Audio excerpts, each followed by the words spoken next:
lalawigan sa Bohol usa ka simulation exercise ang gipahigayon ana sa CPG Sports Complex kining 50 ka mga kabataan alang sa ilang pagbansay-bansay sa Sandugo Street Dancing Competition. Dihang kalit lang nga adunay mibuto nga bomba. Samdan ang mga kabataan.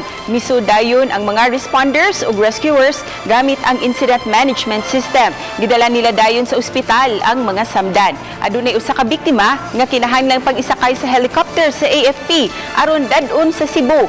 Apan ayaw pagpanik mga kapuso kay eksena lang kana sa gipahigayon nga mass casualty incident with bomb explosion simulation exercise nga gipahigayon kagahapon. Gipakita dinhi ang kaandam sa nagkadiiyang ahensya sa kagamhanan sama sa AFP, PNP, Bureau of Fire ug mismo ang komunidad alang sa seguridad ug kaluwasan. Timing usab ang simulation exercise alang sa Sandugo Street Dancing ug mga adlaw July 27 diin daghang moabot nga mga local ug foreign tourists. Plano sa provincial government sa Bohol nga magpahigayon og simulation exercise katulos sa usa ka tuig aron mapalapdan pa ang pagpangandam sa mga tawo alang sa kaluwasan sa tanan. We will prepare for 3 more simulation exercise, but the way we see it sa atong storya sa Office of Civil Defense, pasado ta no, the cooperation and the commitment of the national agencies and ang bill nga gipaktis karon sa 50 victims na handled properly po.